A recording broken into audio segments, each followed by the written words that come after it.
पाक फौज ने चमन में अफगान तालिबान और फितरतुल खारिज के हमलों को नाकाम बना दिया। ISPR का कहना है कि अफगान तालिबान सुबह सवेरे 3 मकामात पर हमला किया। पाक फौज ने जवाबी कार्रवाई करते हुए अफगान तालिबान को पसपा होने पर मजबूर कर दिया। 15 से 20 अफगान तालिबान को हलाक कर दिया गया। कुरम सेक्टर पर जवाबी हमले के दौरान अफगान तालिबान की 8 पोस्टें और 6 टैंक बमा अमला तबाह कर दिए गए हैं। अफगान तालिबान और फितरतुल खारिज के दहशतगर्दों ने पाक अफगान दोस्ती गेट को अपनी तरफ से उड़ा दिया। गेट को तबाह करना साबित करता है कि अफगान तालिबान तिजारत और मुकामी आमदरफ्त के हामी नहीं है। अफगानिस्तान मिनटों पर आ गया। पाकिस्तान के भरपूर जवाब पर अफगान तालिबान की जंगबंदी की दरख्वास्त। पाक फौज ने स्पिन बोल्दिक चमन सेक्टर्स में भरपूर जवाबी कार्रवाई की। ISPR के मुताबिक पाक फौज ने जवाबी कार्रवाई करते हुए अफगान तालिबान को पसपा होने पर मजबूर कर दिया। हमले को पसपा करते हुए 15 से 20 अफगान तालिबान हलाक और कई जख्मी हुए। सोशल मीडिया पर अफगान तालिबान की जानिब से फैलाई जाने वाली झूठी खबरों में सदाकत नहीं, जारहियत का जवाब शदीद और तवक्को से बढ़कर होगा। आलमी बरादरी भारत को सरहद पार दहशतगर्दी के असल चेहरे के तौर पर देख रही है। मार्के हक के 5 माह के बाद भी बेबुनियाद भारतीय प्रोपेगेंडा जारी। पाक फौज का भारतीय फौजी क़यादत की जानिब से प्रोपेगेंडे पर इजहार तशवीश। ISPR का कहना है कि मार्के हक के 5 माह बाद बिहार और मगरबी बंगाल में इंतखाबात के दौरान इश्ताल अंगेज प्रोपेगेंडा किया जा रहा है। भारतीय मिलिट्री क़यादत को मार्के हक में बदतरीन शिकस्त हजम नहीं। पाकिस्तान ने जनूबी अफ्रीका को लाहौर में खेले गए टेस्ट मैच में शिकस्त दे दी। ग्रीन कैप्स ने मेहमान टीम को 93 रन से हरा दिया। जनूबी अफ्रीका की टीम दूसरी इनिंग्स में 183 रन बनाकर आउट हुई। डिवाल्ड 54 और क्लिंटन 45 रन बनाकर नुमाया रहे। नुमान अली और शाहीन शाह आफरीदी ने 4 खिलाड़ियों को आउट किया। नुमान अली ने मैच में मजमूई तौर पर 10 विकेट हासिल की।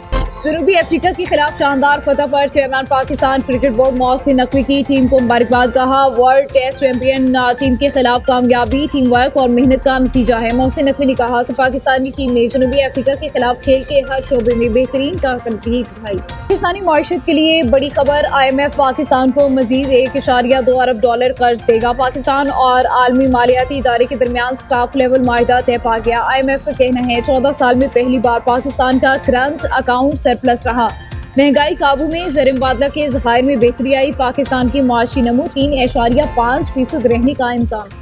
सोने की कीमत नई रिकॉर्ड सतह पर पहुंच गई। फी तोला सोने की कीमत में 5,800 रुपये का इजाफा। सोना 4,40,900 रुपये की नई तारीखी सतह पर पहुंच गया। पाकिस्तान स्टॉक मार्केट में कारोबार का तेजी से आगाज। ट्रेडिंग का आगाज 1,280 पॉइंट्स इजाफे से हुआ। 100 इंडेक्स 1,66,756 पॉइंट्स की सतह पर पहुंच गया। इस वक्त 1,66,445 पर ट्रेडिंग। वज़ीर ख़ज़ाना मोहम्मद औरंगज़ेब के दौरे अमरीका का दूसरा रोज़। आलमी मालियाती इदारों, अमरीकी हुकूमत, सऊदी फंड फॉर डेवलपमेंट और बैनुल-अक़वामी सरमायाकारों के नुमाइंदों से अहम मुलाकातें। दो तरफा माशी ताउन, सरमायाकारी के मौक़े, इस्लाहाती एजेंडा और माहौलियाती चैलेंजेस पर तबादला ख्याल। वज़ीर ख़ज़ाना की मशरिक़ बैंक के ग्रुप का चीफ एग्जीक्यूटिव ऑफिसर और सीनियर मैनेजमेंट से भी मुलाकात हुई। सियालकोट में नई इंडस्ट्रियल स्टेट के क़याम की असूली मंजूरी। सियालकोट एयरपोर्ट के करीब 400 एकड़ रकबे पर इंडस्ट्रियल स्टेट कायम करने पर इत्तफाक कर लिया गया। वज़ीर आला मरियम नवाज ने मंजूरी दे दी। चूनिया इंडस्ट्रियल स्टेट महकमा फिशरीज को देने का फैसला।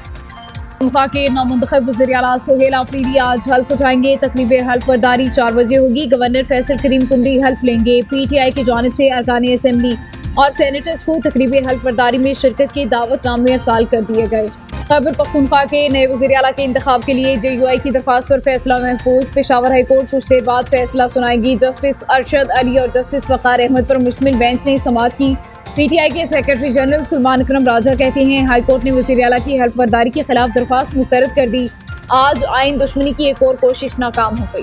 TLP के पुरतशद्दुद एहतजाज के मुंतज़मीन की निशानदही। TLP के तमाम मुश्तिल अनासिर की फहरिस्त तैयार कर ली गई। कानून नाफिज करने वाले इदारों को मुकम्मल डेटा फराहम कर दिया गया। मुल्की नेटवर्क और कमांड पॉइंट्स की निशानदही मुकम्मल। जियो फेंसिंग से मरकज़ी किरदार सामने आ गए। कॉल डेटा रिकॉर्ड से मास्टर माइंड की शनाख्त कर ली गई। फाइनेंसर्स और सहूलतकारों को अलहदा कर लिया गया। वारंट्स तैयार। कानून के मुताबिक सख्त कार्रवाई यकीनी बनाई जाएगी। वफाकी वज़ीर दाखिला मोहसिन नकवी और वज़ीर मुमलिकत तलाल चौधरी की रावलपिंडी में शहीद लेफ्टिनेंट कर्नल जुनैद के घर आमद। शहीद के अहले खाना से मुलाकात। लेफ्टिनेंट कर्नल जुनैद चंद रोज़ कबल औरंगज़ेब में भारतीय स्पॉन्सर्ड दहशतगर्दों के खिलाफ बहादुरी से लड़ते हुए शहादत के रुतबे पर फाइज हुए थे। मोहसिन नकवी और तलाल चौधरी का सोगवार ख़ानदान से दिली हमदर्दी और इज़हार ताज़ियत। साबिक स्पीकर सिंध असम्बली आगा सिराज दुरानी इंतकाल कर गए। सिराज दुरानी की मैयत कराची से शिकारपुर रवाना। मरहूम की नमाज जनाजा आबा इलाके गढ़ी यासिन में अदा की जाएगी। सदर मुमलिकत आसिफ अली जरदारी का आगा सिराज दुरानी की वफात पर अफसोस का इजहार। बसारत से महरूम अफराद की पहचान। सफ़ेद छड़ी का आलमी दिन आज मनाया जा रहा है। इस दिन को मनाने का मकसद नाबीना अफराद को दरपेश मसाइल और मुश्किलात से मुआशरे को आगाह करना और ये बावर करवाना है कि मासूर अफराद भी थोड़ी सी तवज्जो के साथ एक जिम्मेदार शहरी साबित हो सकते हैं। वज़ीर-ए-आज़म शहबाज शरीफ का सफ़ेद छड़ी के तहफ़्फ़ुज़ के आलमी दिन पर पैगाम में कहना था, बसारत से महरूम अफराद की आज़ादी की अलामत है। ये दिन उनके हकूक़ की याद दहानी कराता है। पाक अमरीका ताल्लुकात से चीन के मुफादात को कोई नुकसान नहीं। पाकिस्तान ने मुकम्मल ताउन की यकीन दहानी कराई है। तर्जुमान चीनी वज़ारत ख़ारिजा ने कहा, दोनों ममालिक के दरमियान बदएतमादी पैदा करने के लिए गलत मालूमात फैलाई गई। अमन माहिदे के बावजूद इसराइली फौज की बर्बरियत जारी। गजा में इसराइली अफवाज की फायरिंग से 5 फ़लस्तीनी शहीद। इसराइली फौज का कहना है निशाना बनाए गए अफराद फौजियों के करीब आ रहे थे। शहीद फ़लस्तीनियों की लाशें मिलने का सिलसिला भी जारी। 44 लाशें मिली, 29 जख्मियों को अस्पताल लाया गया। उधर इसराइल ने गजा अमन माहिदे के तहत शहीद फ़लस्तीनियों की मैयतें गजा रवाना कर दी, जिन्हें 7 अक्टूबर की जंग के बाद से इसराइली अफवाज ने कत्ल किया था। उनमें हमास जंगजुओं की मैयतें भी शामिल। फीफा वर्ल्ड कप 2026 के क्वालिफायर मैच में इटली ने इसराइल को 3-0 से शिकस्त देकर वर्ल्ड कप की दौड़ से बाहर कर दिया। आँख से पट्टी हटा रे, अब दूसरे को भी जगा रे। आँख से पट्टी हटा रे, अब बाजियों को जगा रे।